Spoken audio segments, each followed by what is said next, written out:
Welcome to Playing to Win from a musician's perspective.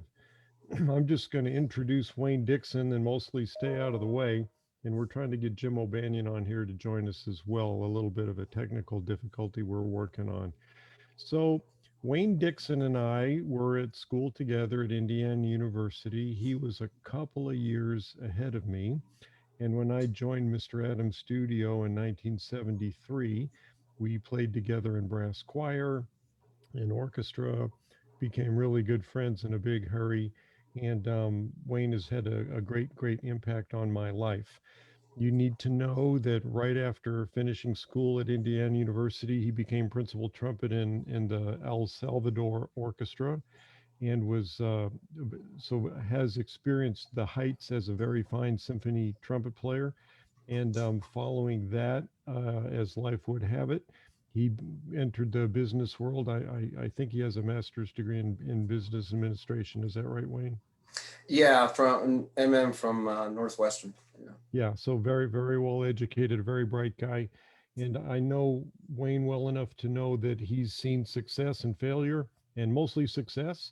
He's been gigantically successful in the business world, in addition to his accomplishments on the trumpet. So his ability to bring that perspective to us, especially those of us that don't know what we're doing at all outside of trumpet playing, which sure describes me and describes lots of us, is extremely useful. And in my own personal life, when I've consulted with Wayne about things that are, you know, the least little bit out of my area of forte, which would be trumpet related and pretty much nothing else.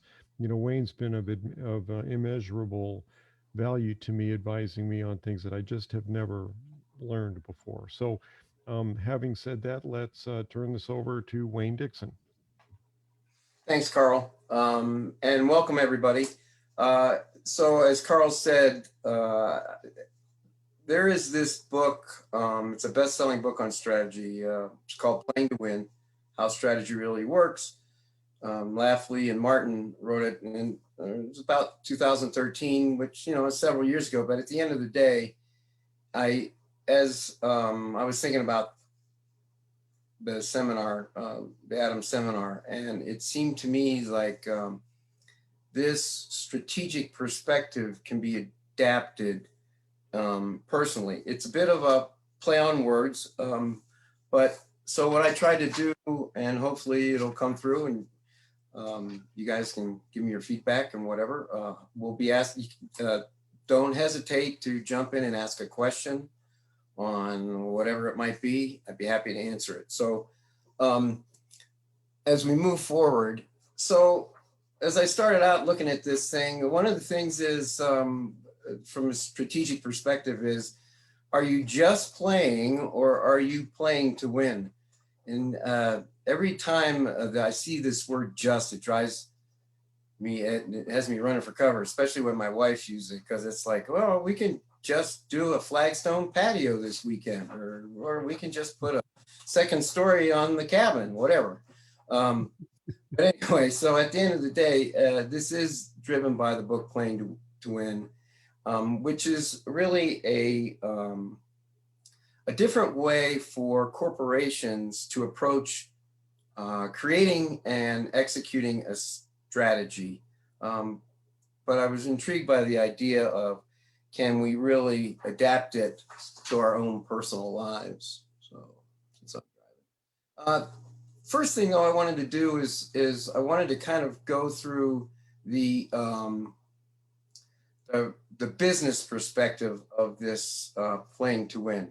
The definition, the way they have it in the book, you can see it: integrated set of choices, uniquely positions the firm in an industry so that they can actually create a sustainable advantage and superior value to everybody they play against. It's important to know that a company, when it is creating a strategy, must choose to do some things, but it also must choose not to do others so that they can compete effectively, understanding what they will and won't do, who they won't and will serve, what resources they need. the key here is that when you fail to make choices and a company attempts to be all things to all people, you will either fail or you will end up being mediocre. And I don't think that's, especially anybody that's in this seminar, there's nobody that's driven to be mediocre. And certainly Mr. Adams' philosophy was never that way. A key thing, and you will hear me say it more than once, is articulating your choices, and we'll talk about those here in a little bit, in writing is imperative and an integral part of this task. I am a firm believer, and as I've gone through my career, whatever, if you can't write it down, you haven't you don't understand what you're trying to do.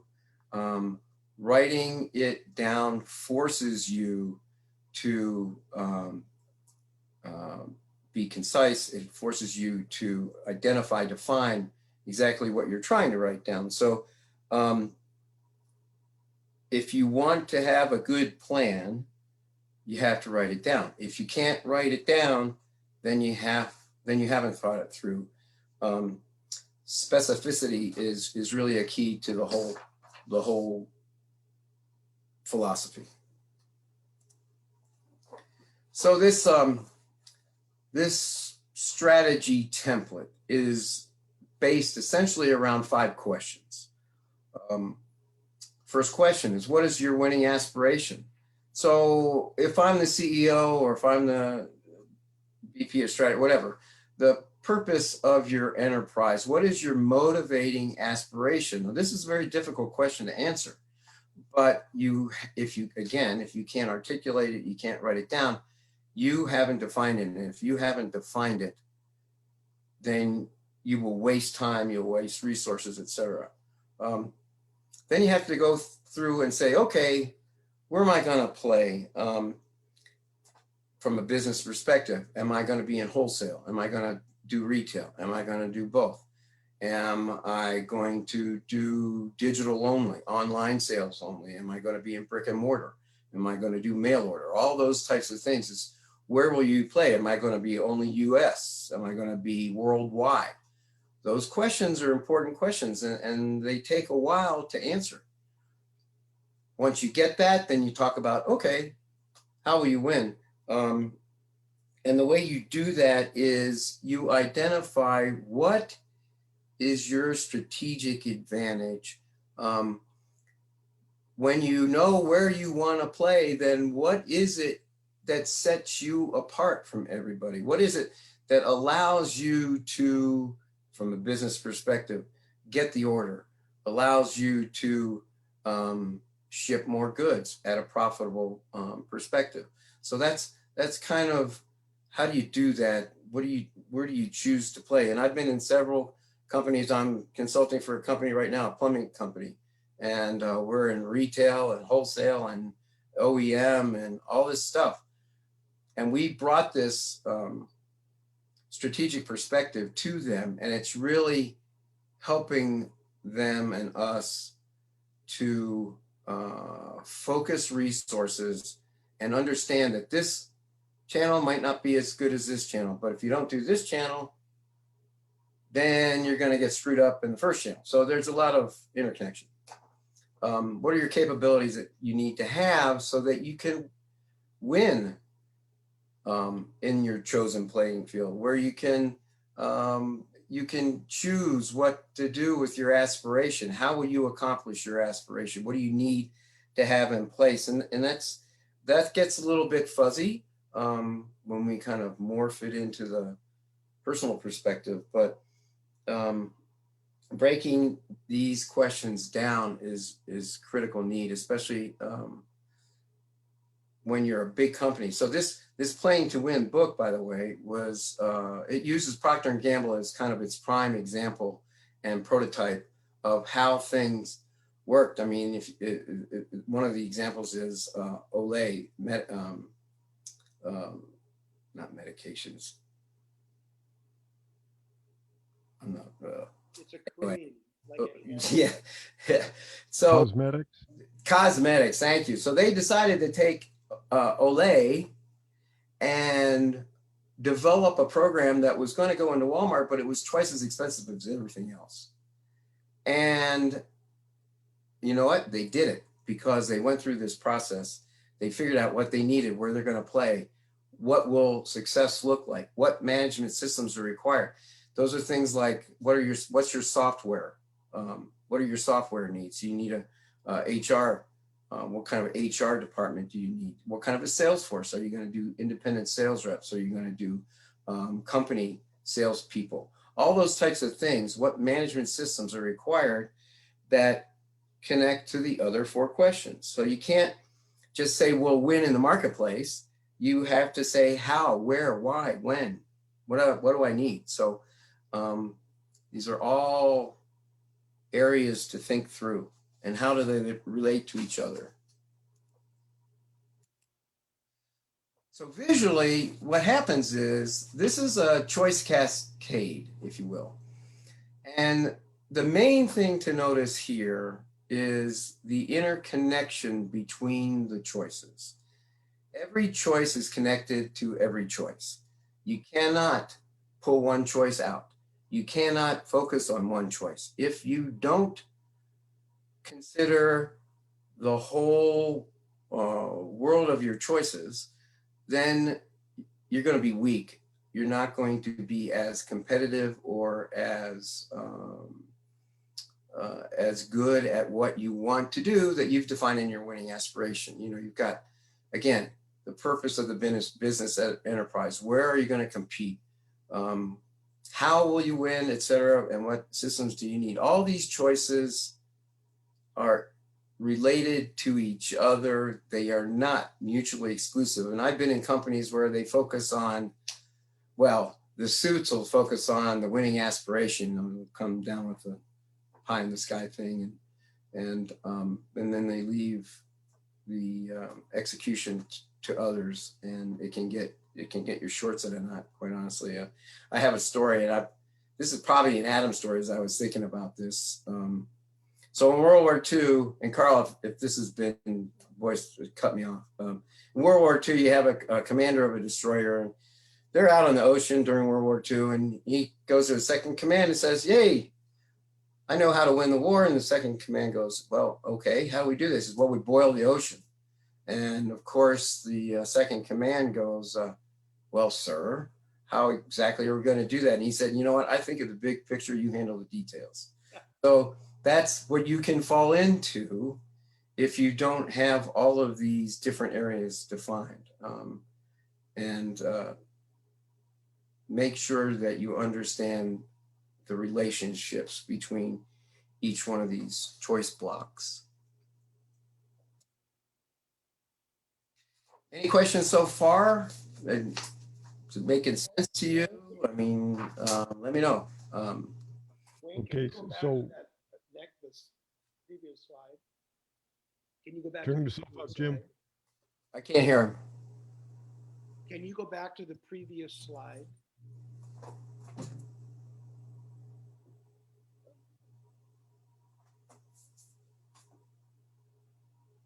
Wayne wants you to go back to the previous slide. Oh, one more? No, that's it. That's perfect. Okay. Okay. So when you relate this, I just have a quick question. When you relate this to like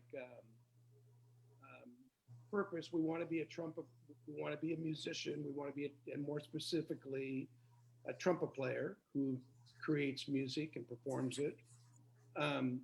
So what you're kind of sharing is when you think about the cascade choices, you're kind of thinking about, as a trumpet player, you're kind of thinking about choosing the area in which you want to focus your attention, and then developing your capabilities so that can come true as one of them. I mean, is that kind of? Yeah. So I'll back up a little bit. So this presentation is in 3 sections.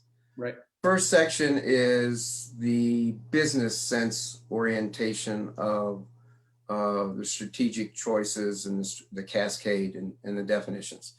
The middle section is going to be how I adapted this to a musician's trumpet player, doesn't have to be a trumpet player, any kind of musician's perspective.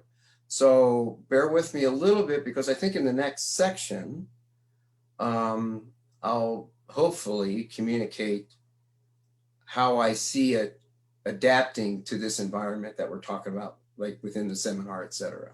Perfect. That's what I wanted the audience to know, you know, Yep. they have that sense of. Yeah, so there's a point to this madness, I guess. Oh, no, and I think it's tremendous. I'm right there with you. I just want to make sure that those, you know, younger players who, or people who haven't experienced this know that that's the direction this is going and how they can apply it. And it's wonderful, Wayne. Great job. Yeah, okay, well, okay, so good. I'm glad you brought it up. So I don't want anybody to be confused.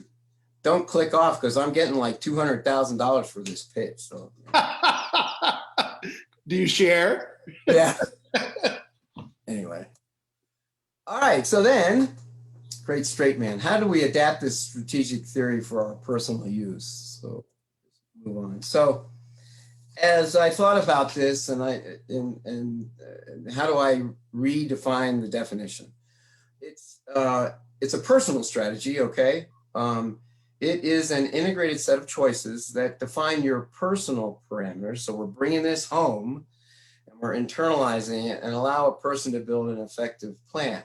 Now, the second part is fairly similar or pretty much the same as what a business must do. What will this person do and won't do? What will they serve? Who will they serve and who won't they serve? Where do they plan on winning, and where won't they devote resources so that they can focus on how they've defined where they will and won't play and their winning aspiration, if you will.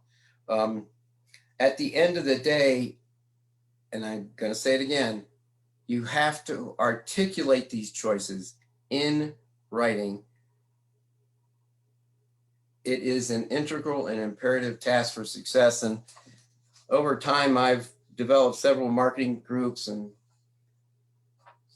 developed a lot of products and trained a lot of product managers. And honest to God, you would think that this is painful, because making them write stuff down, it drove me crazy, quite honestly. But anyway, they finally got the message and did it. But anyway, so let's move forward. Okay, and let's talk about the 5 questions.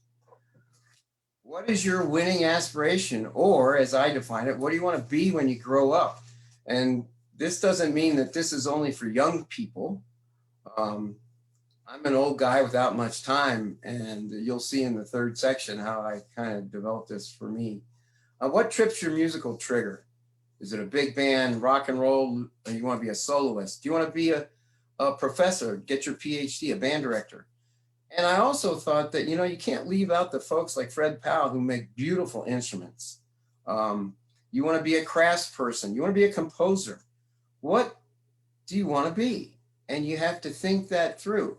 And now it can be an evolution. It doesn't have to be, once you write the, like, okay, let's just say you're 24 years old and you write this down. You don't put it in a drawer. You bring it out. It's a living document. Make yourself look at it, and it'll probably change. I know mine did. We'll talk about that a little bit more. What venues will you choose? For whom will you play? Do you want to play in the Northwest? Do you want to play in New York City? So it can be a geographic thing. It can be situational. You want to be small group. You want to be a soloist, large orchestra. You want to be the main harp maker person, or some sort of artisan type capacity.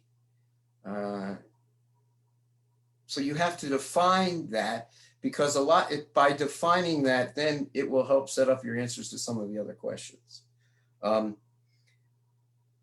If you can articulate and write down what are your main musical aspirations, it will help you focus these efforts and will help you minimize non-productive activities. And that's a big part of this whole deal, is to help you not waste time.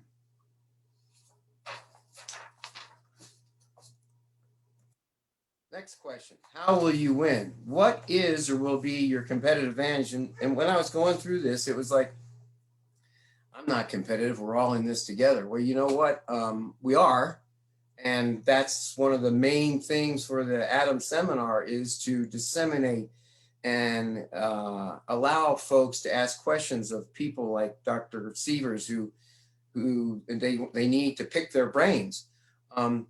But at the end of the day, you will eventually need to develop a competitive advantage, whether is it your sound, is it your technique, are you your improvisational skills, your knowledge of instrument construction, your relationships, all of those types of things that go into setting you apart. And maybe that's a better way to put it.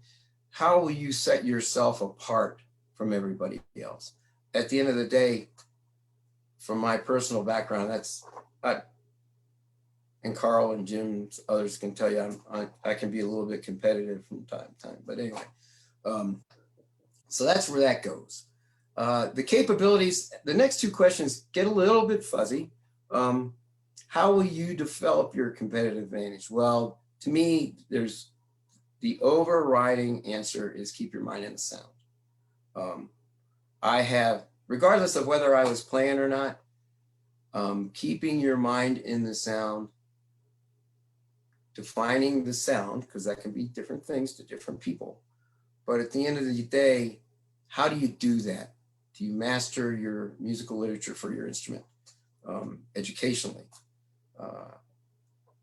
Have you become the best artisan ever because of how you went through your apprenticeship program? And it's important that everybody understand that this can be stretched, massaged, adjusted, developed, torn up, done over as you go through life. What are the tools? Okay, you need 18 different trumpets and 35 mouthpieces. I don't know, whatever. Who are you connected to? Do you want to tour? Do you need to do seminars, master classes? Where do you get your base of knowledge? It's not osmosis, I'll tell you right now. It's a lot of, I have to watch my language, a lot of hard work that you put in day after day after day. And, it's the routine, but it's not just 18 exercises in the routine. As I know Carl espouses, that routine will adjust to what your needs are on any given day, or where do you see your weak spot? I don't know, is it range? Is it, tonguing, whatever. You really need to think that through. And the easy part here is to forget about it, is to ignore it. And if you do that, if you choose to do that, because that's a choice, if you choose to do that, you won't be as good as you can be. And that's the goal, is to be as good as you can be at whatever point in time you are in your life. And the kind of the last point of this slide is you have to make it your own. You can't look at whomever, Charlie Davis, Jerry Hay, Carl, Jim O'Banion, whomever. You can't look at them and say, this is how they did it, I'm going to copy them, because that won't work. That's a square peg in a round hole.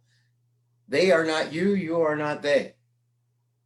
Figure out your unique persona, your unique skills, your unique driving factors, what gets you up every day, and how do you do that? And you, if you do that, force yourself to go through this. I firmly believe that these 5 questions just take a very complicated philosophy and boil it down into black and white. In fact, my wife is a world religion scholar, and she got back from Africa a month or two ago. And we walked through this, and she is on the board of a Christian college in Nairobi. And they have taken this and they are using it to create their winning aspiration. So that was kind of cool because we've gone from business to, you know, musicianship to third world Christian orientation. So it's very adaptable. And that's pretty much why I'm sold on it. So if you look at it from a cascade visual perspective, here it is. Didn't change too much. What do you want to be when you grow up? Who will you play for? How will you define and what is your competitive advantage? How will you develop that advantage? Keeping your mind in the sound. And then what tools do you need to support all the other four choices? And again, probably a better way to look at this visually would be a circle now that I think about it. I might change this. But anyway, at the end of the day, it's extremely important to understand that they are all supporting each other. They all need the other four questions support. There are no shortcuts, if you will. Oh, I don't know what my capabilities are. I already know what, blah, blah, blah. Well, you know what? If you didn't write it down, you don't know.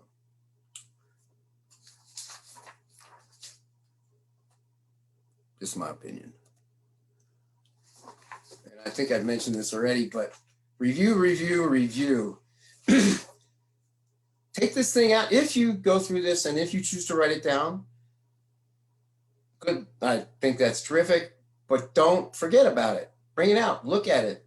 Do your choices relate to each other? Are they supporting each other? Do you need to modify them now after 5 years?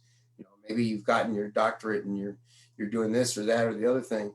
Okay, maybe it's time now to adjust, to take a little different direction. Lots of companies don't do that. They take it, they write it down, and they say, okay, now I can go back to work.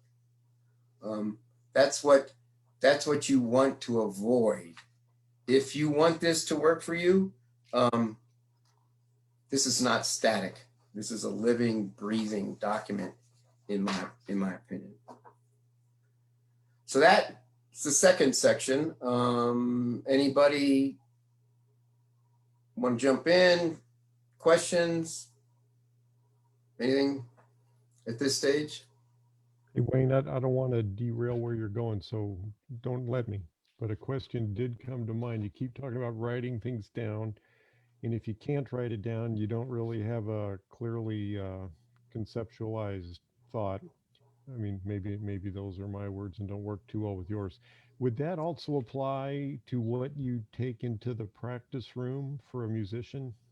Absolutely. That's one. So if you go back, in my mind, Carl, that's part of your capabilities. Is one of the things you want to do is what do you want to have when you come out of the practice room? In order to understand what you want to have when you come out, you got to understand what you got to do in the practice room when you go in. You know, it's it's whatever. Like you got to work. Like you got an audition coming up, right? You got to know what the set is that you're going to play, or in order to be able to play what's in the audition, you got to have a 3.5 octave range or whatever. You got to play pick and whatever, C and B flat, all those types of things. So yes, I think it is. You can boil this down into what's your winning aspiration to be in the practice room. You know, in this business perspective, and what we did at RWC is we had the corporate one, right? But then I had one for product management. And so I started out, what was my winning aspiration for my product management group?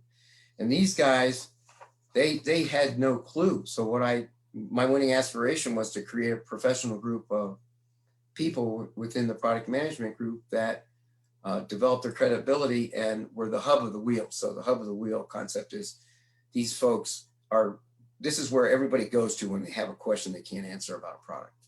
And that's what a product manager does. So that's, but I had my own personal or cascade choice or choice cascade just for product management. But if it didn't connect to the corporate one, it was a waste of time, right? So one of the corporate things that they identified on a capability is we need to have a product management group that's worth their weight in gold. And they didn't have that when I got there. Does that answer the question? Yeah, I'm going to wait till you're done, Wayne, and then shoot something else. Anybody else? All right, well, let's move on. So then I got to the hard part of this presentation, okay? I decided that, well, if I'm going to put this out there for people to look at, then I probably ought to put my money where my mouth is. And, or how does this look for me? And again, I've had a different career, or careers than most. It's funny when I'm in the business role and I say, yeah, I started out as a trumpet player and a musician, their eyes kind of cross. Like, and you still know how to get dressed in the daytime? Most musicians I know. Anyway, I just move on from that conversation. So, but anyway, I've had this career, and I am now at the point where we have moved from Ohio to Texas. We have consolidated some financial properties and stuff. And I'm looking at the next, 200 years, or how many ever years it is. What does that look for me? So, and not only for me, but my wife and I, my wife and me. Anyway, so this is what I came up with. What do I want to be when I grow up? And it's interesting. I'm going to change this, thinking through it this morning. I want to have an established retirement lifestyle that allows me to realize my evolving dreams. That's important, especially in the areas of creative stimulation, music, athletics. I do these sprint triathlons, and I did them, but then I got away from them, so I got to get back into that. But the one thing I left out here is I want it to be bilingual. When we were in El Salvador, my Spanish got pretty good. But when we came back, we kind of, we had 5 kids and under 6 years old. So that kind of took a lot of time up, but anyway. So I'm going to add that in here because it's important to me to do that. I think it's a good worldview to be bilingual. But anyway, so that's my winning aspiration. What do I want to be when I grow up? I can still consider myself growing up. Now, my grandkids will probably tell you that I'm full of beans, no hair and whatever, but this. What venues will I choose? For whom will I play? Family and friends, wherever they are. Quasi-competitive athletic races. So quasi is an important word here because I've got 3 rules when I do a triathlon. The first one is finish. Second one is don't come in last, and the third one is don't die. So that's that's kind of where I am on that one. So if I complete those 3 things, God bless America, I just won. Musical venues that allow artistic satisfaction, concerts, participation.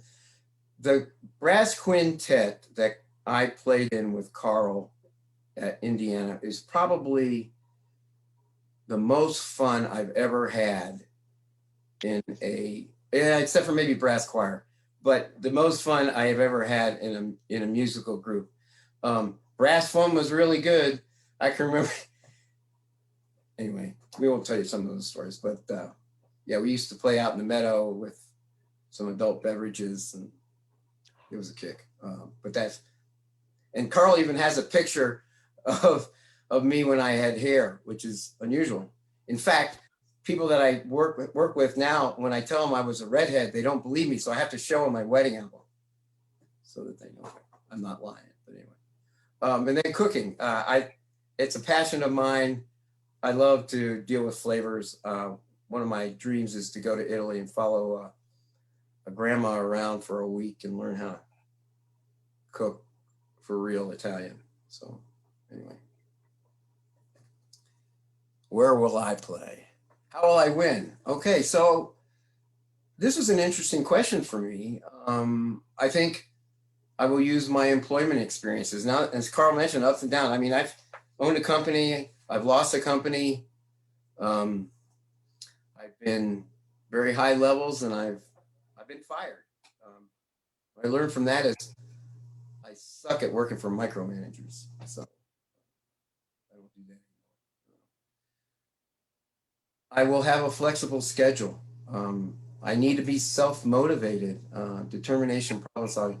My 50 years of learning, I think, will always help me as I go through this. My formal and informal education will certainly help. And then having and making sure that we maintain our financial security is also key. And it's something that my Scottish father drilled into me from early on. So that's how I will win. I'm going to take all this stuff and hopefully dissect it and understand what parts I need to use and what parts I don't need to use. Again, it's the choices you make. What will you choose to do and what will you choose not to do? It sounds so simple. And you have to be honest. And when you are honest, it can be revealing. I walked through this with my wife, and again, she's a world religion scholar, and she's a big feelings person, and I'm not so much. But I didn't want to answer some of the questions because she showed me that I was not being honest. But anyway, what are you going to do? Two most important words that you learn when you get married are yes, dear. What are the capabilities? How will I develop my competitive advantage? Well, I'm going to practice financial discipline. I'm going to engage in projects that support what I want to do. And then my wife made me add this one, is learn to chill. I don't do that very well. Hanging out. So I have to learn to relax a little more, according to her. But anyway, and then foundational tools. What do I need? Well, I need the proper equipment, obviously, my trumpets. Fred did a great job on my C trumpet. I kind of look at it and think of the way it was, and I go, whew, looks pretty nice. My triathlon stuff, cooking gear, whatever. And then discipline. I want to reinforce that this is not done. This is just my opening salvo. It shows me that I don't have all the bases covered. You can get arrogant on this thing. You can think, oh, well, I have made it, baby. And all of a sudden comes up and bites you in the rear end. I think if I had had this template when I was in El Salvador, who knows where we would have ended up. We still had the 5 kids under 6, but when you go through life, and everybody goes through it, curveballs happen. So you have to get back to your core. You got to get back to keeping your mind in the sound. You got to get back to doing what it takes to make it work. And that's what I'm, I guess, challenging people, or hopefully people will be able to look at this and use it as a tool. Put arrogance and ignorance off to the side in a box. Create it, take it out, massage it, use it. And hopefully, it will, maybe it will help. I hope it does, because the real overriding question is, how will you answer the 5 questions? You either do it on purpose, or you choose not to do it. So you have to choose how to do it. And, you know, maybe it'll work for everybody. I don't know. I hope so. It's worked for me in more than one place. And I'm convinced that it's so simple. It's just like blowing through the sound, right? So simple. That's all you got to do. Thank you very much. I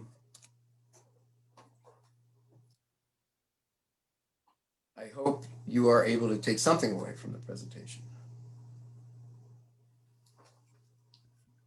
So, Wayne, this isn't really a question, but hopefully we'll get some questions and maybe this will stir the pot a little bit.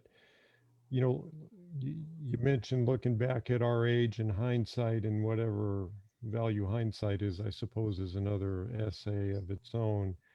But I think, you know, I'm kind of feeding you a really softball question here and maybe kind of obvious, but for the benefit maybe of the younger ones, I feel sure looking back on my efforts that my overall tendency was to really work hard at what I thought I needed to do with some sort of blind faith that the phone would ring or good things would happen, and kind of in denial of the fear of the future and the music business and career and all that. And so looking back, some good things have happened and some I've been lucky.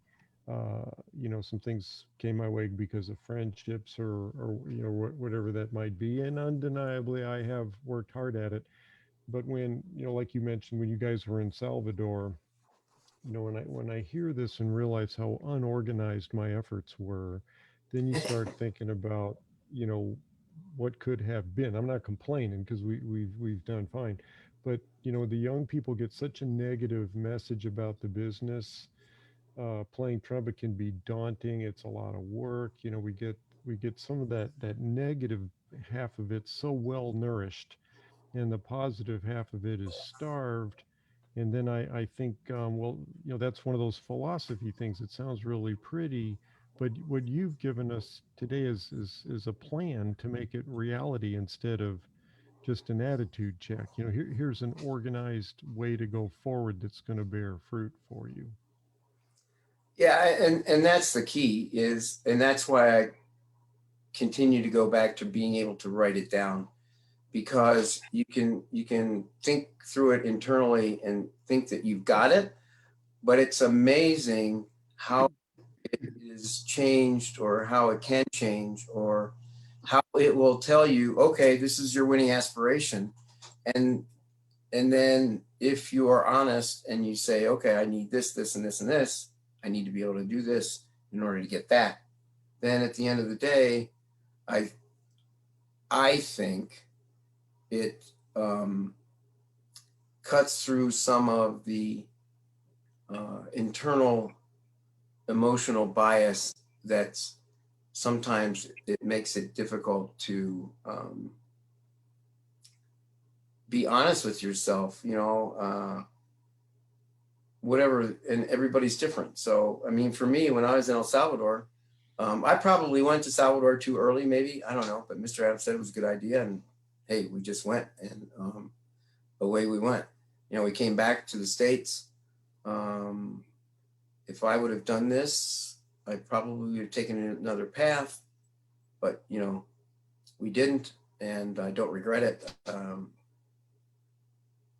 But at the end of the day, I know I hear you about the negative thing, and it's extremely hard, but realizing that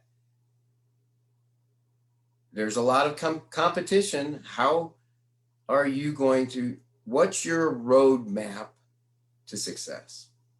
And I think answering these questions realistically, honestly, and thoroughly, and writing them down will help. Is it, you know, is it the brass ring on the carousel? No, but you know what? hard work is what the brass ring is, and working hard and understanding yourself and the environment is hope. I think this helps do that, clarify. Hey Wayne, I have a question for you. Really Okay, great presentation. It was very, very informative. Really cool. thank you. Okay, so when we know that failure is also part of the natural learning process, right? That failures are Absolutely. going to happen. We have to learn from our failures in order to sometimes learn how to do it right. But then, as it relates to the developing the strategy using the 5 questions you talked about today, how do you how do you know when failure should change your strategy, or if failure is just part of the growth through the process? Like when you were working on that, how do you know it's like, okay, wait, I've got to make some adjustments here? Or on the other side, say, just stick at it because I'm going to get there. I just need to stick with it. How do you make those decisions?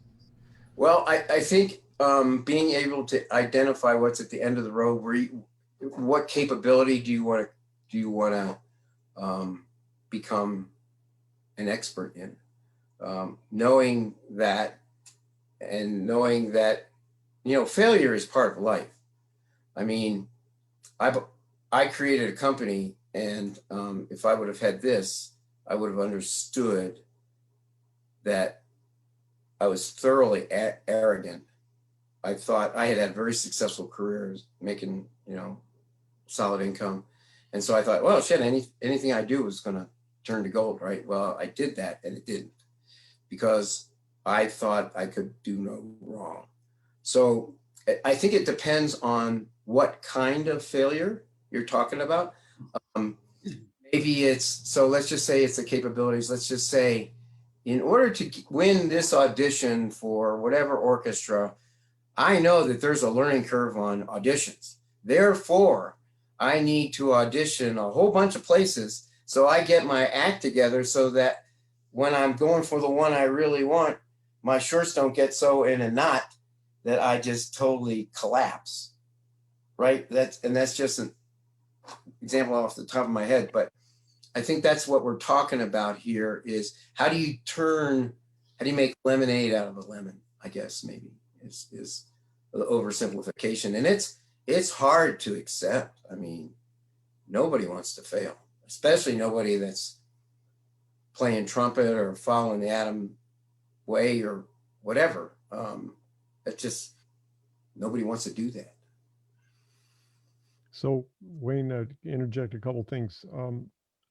A thing I'm always concerned about with my own students is we want to, and I think we're morally obliged to give them a reality check and be truthful and honest. But a lot of that can, the whole like hard work, you're going to fail, which is all true. But there is a flip side to all of that, which to me, we need to emphasize.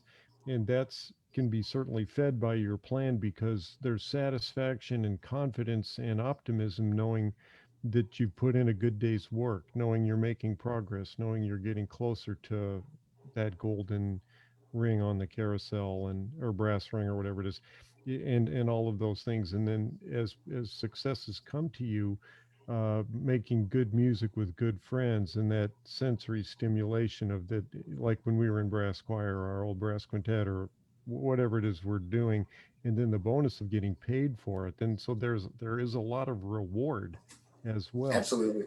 And when Rob asked his question, the first thing that jumped into my mind is all the old Adam students know Mr. Adam had the if poem on his wall, and that whole line about treat triumph and disaster, both those imposters just the same. So uh, how we perceive and um, interpret the whole notions of triumph and disaster sometimes needs work. And then finally, he told us these wacky stories all the time. And I know Wayne and Jim O'Banion heard this, but you guys remember the one about the pony and the young kid Go the digging through barn, the kid in the barn. Yeah, yeah. So, so this young kid's like shoveling like mad in this barn full of manure, and it's a hot day, and there's flies everywhere, and it stinks to high heaven, and the old guys are looking at each other like, what's that? And he's whistling and happy as a clam, and And the old guys say, well, he figures there got to be a pony in there somewhere. So, you know, you shovel Yep. through all the stuff. Yep. There's a pony in there somewhere. So, you know, our perception and how we treat some of the stuff to me is a choice. And Yes. we can choose, it goes back to the self-pity I thing. think I've used that story a million times. In Yeah, fact, have a plan, work the plan, write it down. right. We can turn all those things into our advantage. And you mentioned the whole competitiveness thing, which a lot of us want to shy away from because we get attitudes up to here as trumpet players. And believe me, I've that's one reason we started this instead of what I used to do. However, I recognize that if there are X amount of aspiring trumpet players out there, how many of them are going to be as thorough as what you're describing? And the answer is not too many, and that's an advantage also Sets right you off the bat. apart. itself. Yeah. Oh, yeah. I agree. And because I think, and maybe it's my my career is, um, it takes a little bit of the rhetoric away, and it makes you look at yourself in the mirror and understand that there are 200 people. Okay, there are. You can't change that. You can't, you know, it's not a fairy tale. So then, how do you attack it? How do you look at it? How do you quiet your mind? You know, how do you? I have to play with the most relaxed nature. How do I do that? What do I have to play? You know, what are the routine exercises? Whatever it is. All I'm going to just play melodies just because I'm really tense today, and I'm just going to go with the flow and forget the technique. It's got me all right wrapped up in myself, and so yeah, it's not easy, and it's not a one-time deal, and curveballs are going to happen. You know, for us, curveballs happen with things that happen to our kids, and it's like, okay, aneurysm, let's move forward. How do we do that? It could drive you into it can distract you immensely, but you focus it down to the essential elements, and then you build it back up again. So in my mind, on the failure thing and the frustration thing, if you can take away the distractions and get it back down to the nuclear part and then build it back, that's just part of life, just part of life. There was a question on Facebook that sort of touches on what you were just saying about focusing things down. And the question was, what are some things that can be defined as daily goals that you use on the trumpet to help you gain that long-term success? So outside of, we've talked about things like, keeping your mind in the sound, but what are some other daily goals that you implement in your practicing to help you achieve the long-term process? Well, I think I'd turn that over to Carl, because I've been playing sporadically, but my life has not allowed me to develop the discipline to have a daily practice regimen. Now I'm getting there. Next week is my plan. But I think Carl or you guys can address the answer to that much more capably than I should. Well, yes. So to try to make it quick, because we want this to be Wayne's thing, but you guys all need to know, Wayne has been a top-notch trumpet player, and I mean, I was there, so he did all of the things that the questioner asks during that chapter. I also know that he may not tell you, he was a very, very advanced in martial arts and an international competition winning martial artist, and the triathlons and the successes in business, which he's being really modest about. I mean, so Wayne has does have a lot of that answer. My real quick answer to this, and I think that's Greg DeArmond asked that, and I'm not sure I'm pronouncing that correctly. That's Um, correct. you know, the routine gives us structure. If we're smart enough to use it smartly, which we'll talk about that and we have talked about it. We'll talk about that more elsewhere. But I think part of why Mr. Adam gave us something to do is so we would be organized and structured when we got into the practice room. I will tell you that as I restart my playing efforts, I will take this down to the basics and then build it back up again. And one of the nice aspects of this is that I'm going to get as far as I get. I'm not, and this is one of the benefits of my career stage is I'm not dependent on it. I'm going to do it for fun. I mean, how many times doing stuff for fun is an unusual thing for me. I mean, I've worked for a bunch of jerks, quite honestly, and you had to perform, but now, and it's been hard for me to switch my thinking to, it's almost like giving myself permission to have fun. I mean, Carl and I played whenever that was 2 years ago before COVID. And wow, that was a kick. So it's going to be interesting to me to see how far I can go when there's no pressure. So. Hey, another little thing for me, Wayne, and again, if it doesn't play into what you're trying to do, steer otherwise. But you mentioned financial discipline in your presentation, and when I talk to my college students about that, they don't want to hear that message. Perhaps you could elaborate. Well, okay, so my wife just retired in May, right? I've retired, I don't know, 3 times. I've got this part-time consulting gig.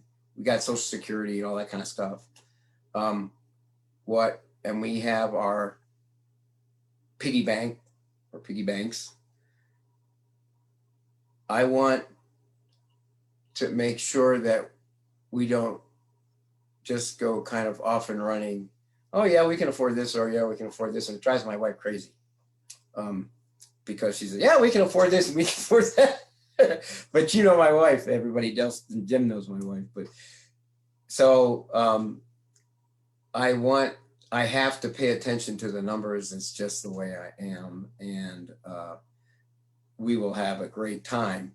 But if I lose that perspective, then all of a sudden you got your shorts in a knot and you're running down a road you don't want to be.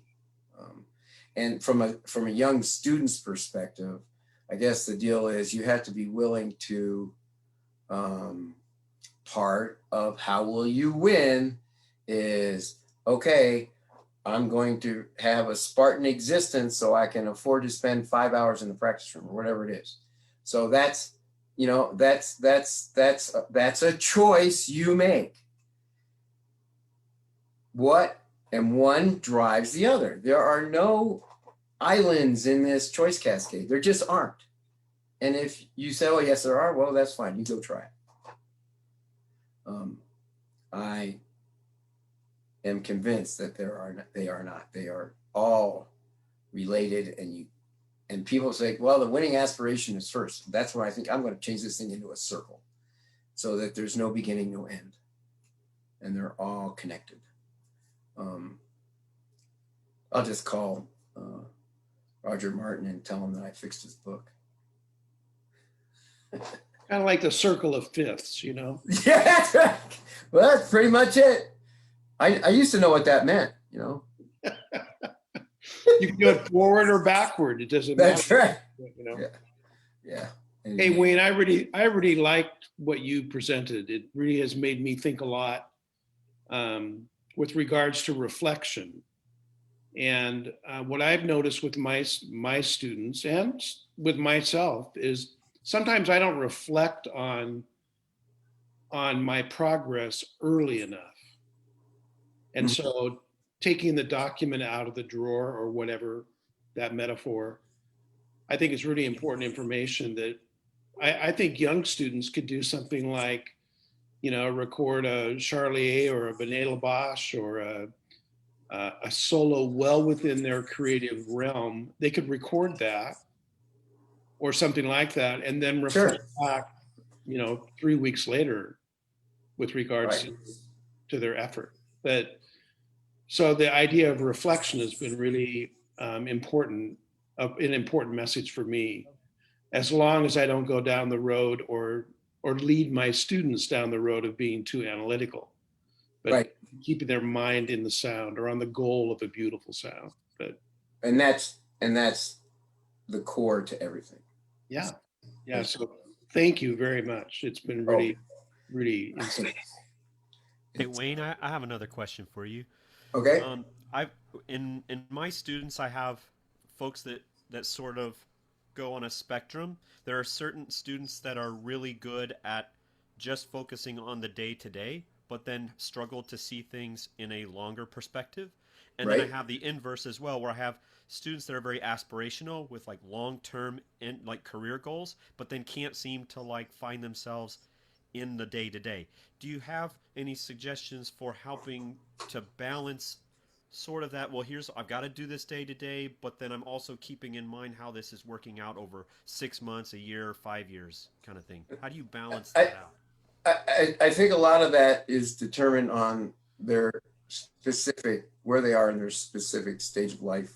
So if they're young, in the presentation, one of the things I mentioned was networking and talking to your professors. So in my mind, professors such as yourself, they help guide and maybe expose or reveal what that individual student might be ignoring.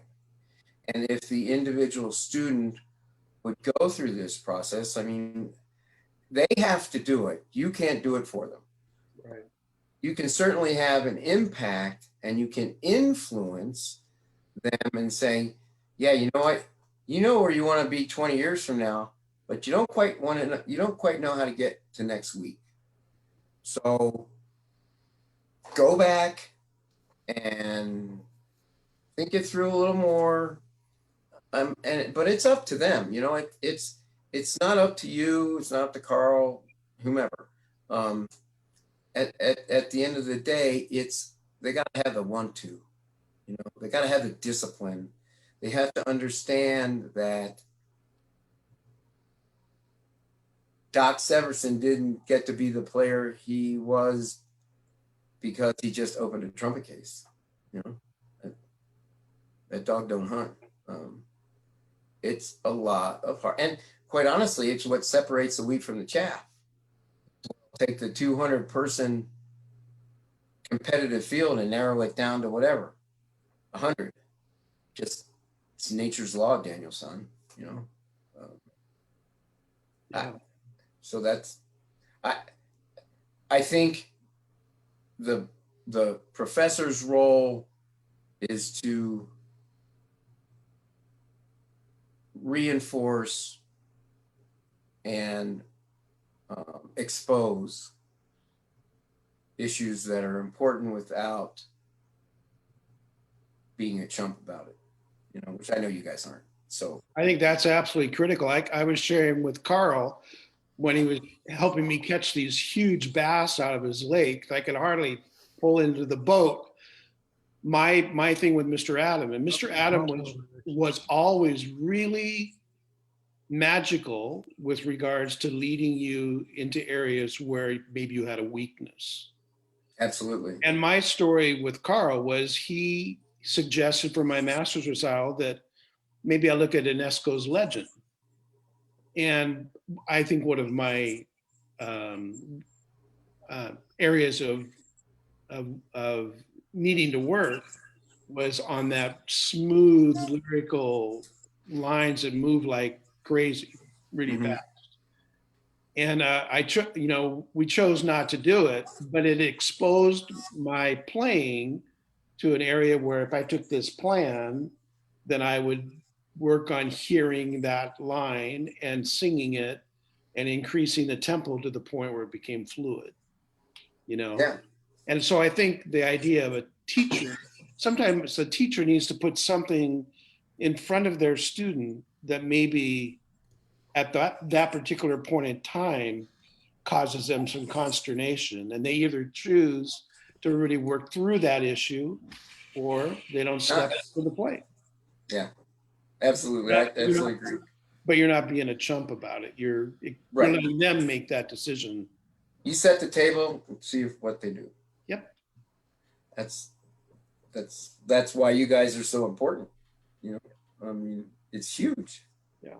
It's huge. Well, it's kind of like Carl. You know, he said there's a lot of big fish in this boat, in this lake, and then, you know, then I left, and what did I get in a text the next day? A picture of a bass that was about 5 feet long, and he's smiling, and he said, you know, you left, and the fish came out. What can I say? Is that the one that dragged you towards the dam? Yeah, I mean, I went over the dam with my pole. So I'm thinking about how do I write? I'm going to write down a strategic plan for myself, do a little research, so the next time I go bass fishing with Dr. Sievers, I'm going to try to shape that experience a little bit. Well, I got to tell you I'm going to try that to get us back on track here, but I got to tell everybody that's listening that you got your Boy Scout merit badge for finding the most firewood. And what that means is he threw my expensive lures up into the trees. Okay.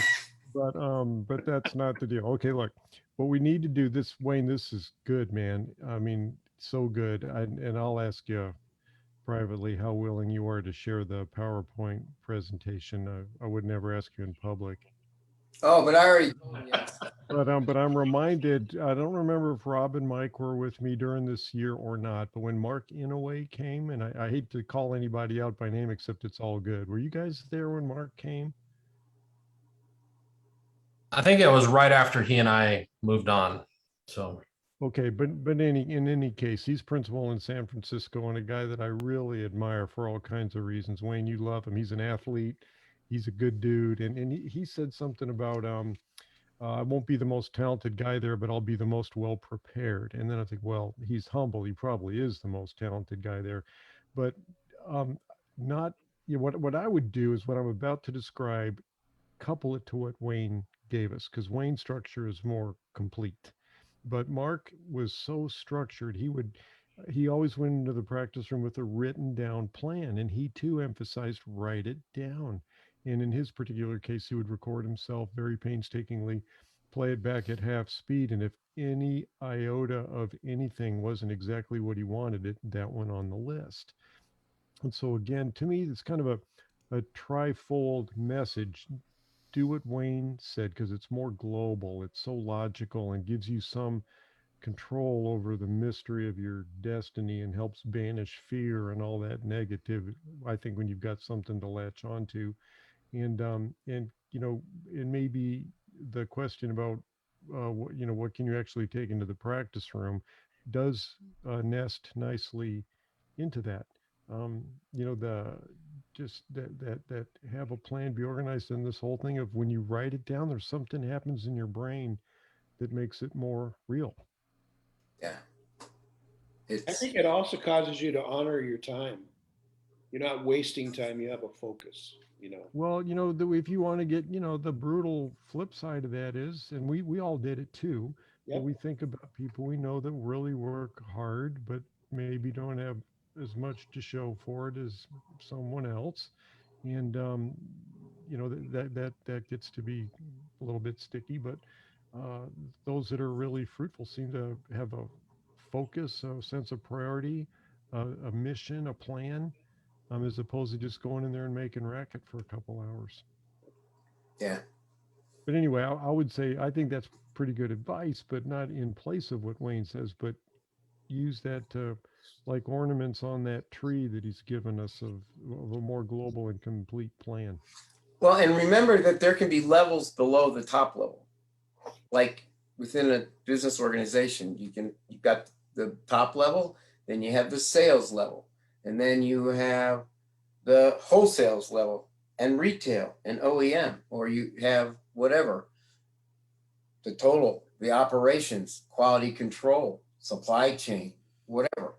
They all have their own. So it cascades all the way up and down the line. And how many ever levels is what your organization or you personally have, you know?